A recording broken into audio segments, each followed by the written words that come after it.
Bienvenidos a Susurros de la Historia, el canal donde el pasado cobra vida con cada palabra. Hoy te invito a emprender un viaje fascinante por la historia de uno de los personajes más influyentes del Japón moderno, el emperador Meiji. Desde su nacimiento en una nación feudal hasta la transformación de Japón en una potencia mundial, descubriremos cómo un joven emperador cambió el destino de su pueblo para siempre. Aquí exploraremos sus decisiones, sus luchas, su legado y los susurros que dejó en los anales del tiempo. Prepárate para conocer a fondo al hombre detrás del mito. Esto es Susurros de la Historia, donde el tiempo habla y tú escuchas. Meiji, el emperador que transformó Japón.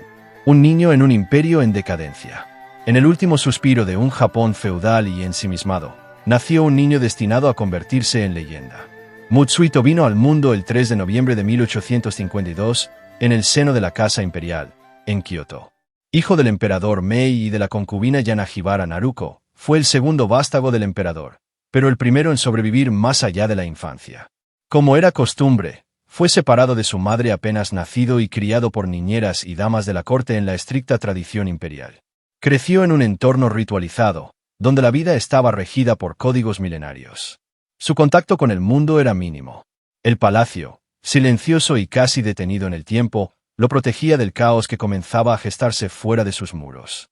No obstante, las tormentas se acercaban. El mismo año siguiente a su nacimiento, los barcos negros del Comodoro Perry aparecieron frente a las costas japonesas, y con ellos, la presión occidental rompió el aislamiento del país.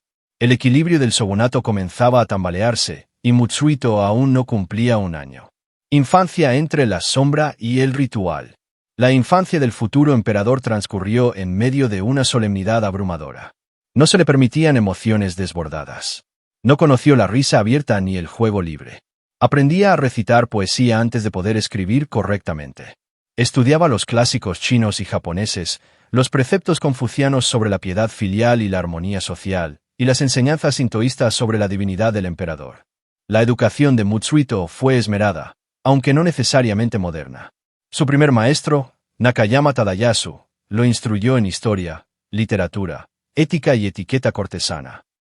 Más tarde, se le asignó un preceptor de visión más reformista, que comenzó a introducir conceptos de política, ciencia y matemáticas occidentales. Aunque aún niño, Mutsuhito observaba con creciente interés las contradicciones entre la grandeza ceremonial del trono y la creciente irrelevancia del mismo frente al poder del shogun. Fuera de la corte, Japón entraba en una profunda crisis. La apertura forzada a potencias extranjeras, los tratados desiguales, la inflación, el descontento de los samuráis y los campesinos, y el debilitamiento del Bakufu de Tokugawa anunciaban la inminente caída del viejo orden. Juventud y la restauración Meiji. En 1867, el joven Mutsuhito ascendió al trono tras la muerte de su padre, el emperador Mei. Tenía 14 años. Fue coronado con el nombre de Era Meiji, significando gobierno ilustrado. Poco después, estalló el conflicto decisivo, la Guerra Boshin. Los clanes reformistas de Satsuma y CHSH, en alianza con otros sectores progresistas, se alzaron contra el shogunato. Argumentaban que el shogun había traicionado al país al firmar tratados con los extranjeros, y que el emperador debía volver a ejercer el poder real. La guerra fue breve pero sangrienta. En 1868, las fuerzas imperiales entraron en Edo, y el shogun Tokugawa Yoshinobu renunció. El shogunato había llegado a su fin. Comenzaba oficialmente la restauración Meiji, un proceso de transformación estructural sin precedentes. El joven emperador, apenas un adolescente, fue ubicado como símbolo del nuevo orden. Aunque al principio no gobernaba con autoridad absoluta, pronto comenzó a ejercer una influencia real en las decisiones del Estado. Reorganización del Estado y fin del feudalismo. Entre 1868 y 1873, Japón se convirtió en una nación moderna a una velocidad vertiginosa. El nuevo gobierno abolió los han, los antiguos dominios feudales, y creó prefecturas bajo control directo del Estado. Se nacionalizaron los ingresos fiscales. Se prohibió el uso exclusivo del apellido por los samuráis. Se estableció un ejército nacional y se decretó el reclutamiento obligatorio. El emperador, tradicionalmente aislado, comenzó a mostrarse públicamente. Viajó por el país en tren, visitó fábricas, escuelas, puertos. Fue la primera vez que un emperador japonés se dejaba ver por el pueblo como un ser humano.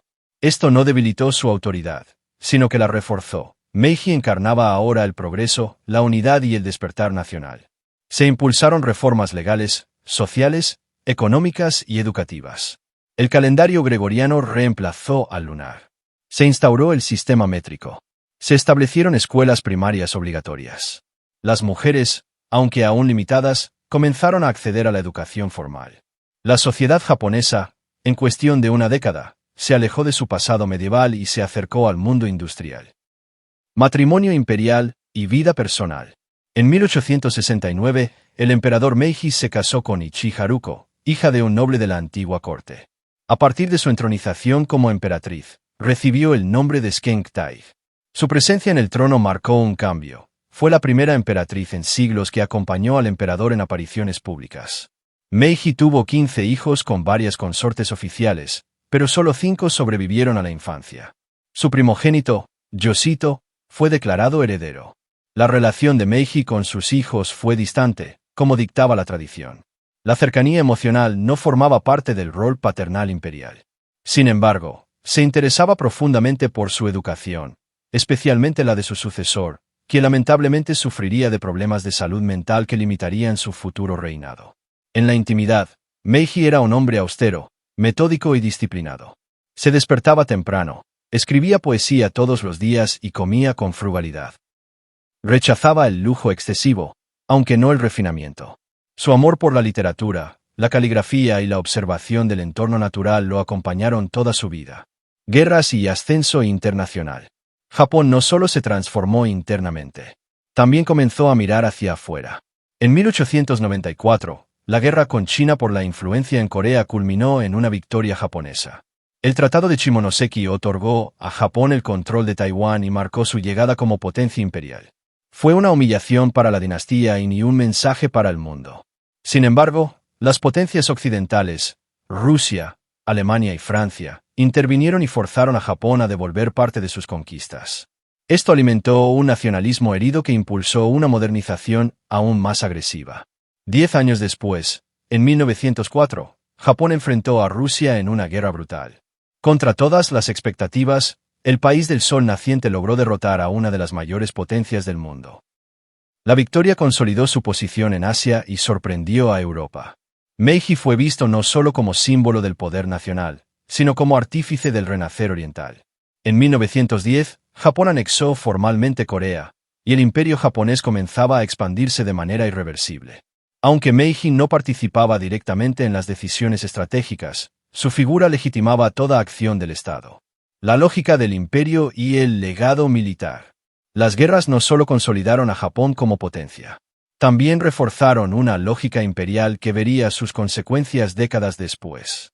La política expansionista, legitimada por la victoria militar, se convirtió en parte del discurso nacional. Se reforzó la idea de que Japón debía liderar Asia frente a las potencias coloniales. El emperador Meiji, aunque no comandaba directamente los ejércitos, era visto como la fuente de toda autoridad. Su presencia sagrada respaldaba cada acción militar. Cada victoria era una victoria suya, cada derrota, una afrenta al honor imperial. Los niños crecían aprendiendo que su soberano era descendiente directo de los dioses, y que su nación estaba destinada a guiar el destino del continente. La obediencia, la lealtad, el sacrificio por el bien del Estado se convirtieron en los pilares del nuevo nacionalismo. Los últimos años y el ocaso. A medida que envejecía, Meiji redujo sus apariciones públicas. Sufría problemas digestivos y enfermedades crónicas.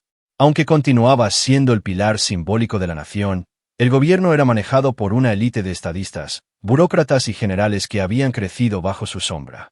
En 1912, Meiji cayó gravemente enfermo. Su muerte, ocurrida el 30 de julio, sumió al país en un duelo nacional. Millones lloraron al hombre que había acompañado y guiado su viaje desde la oscuridad feudal hacia la modernidad. Su funeral fue un espectáculo de proporciones épicas, una mezcla de rito antiguo y demostración de poder moderno. Herencia y contradicción. El legado de Meiji es vasto, pero no libre de ambigüedades. Bajo su reinado, Japón alcanzó niveles de desarrollo, disciplina y orgullo nacional nunca antes vistos. Pasó de ser una nación agrícola y aislada a una potencia industrial y militar. Sin embargo, el nacionalismo que germinó en esa era se convertiría más tarde en imperialismo agresivo, expansionismo militar y tragedias humanas. El emperador Meiji dejó un país más fuerte, pero también un camino marcado por la ambición sin freno. Aún así, su figura permanece como la de un reformador silencioso, un símbolo de la transformación y del renacimiento. Fue un emperador que no gobernó por decreto, sino por presencia. Un monarca que comprendió, tal vez mejor que nadie, que un país debía cambiar para no perecer. Y en ese cambio, él se convirtió en la columna vertebral del nuevo Japón. El eco del pasado se desvanece, pero su historia vive en nosotros. Si esta historia te atrapó, no olvides dejar tu like, suscribirte y activar la campanita para no perderte las próximas travesías por la historia. Déjame tu comentario, ¿qué te sorprendió más del emperador Meiji? Tu voz también es parte de este relato. Esto fue Susurros de la Historia, donde el pasado no duerme. Solo espera ser contado.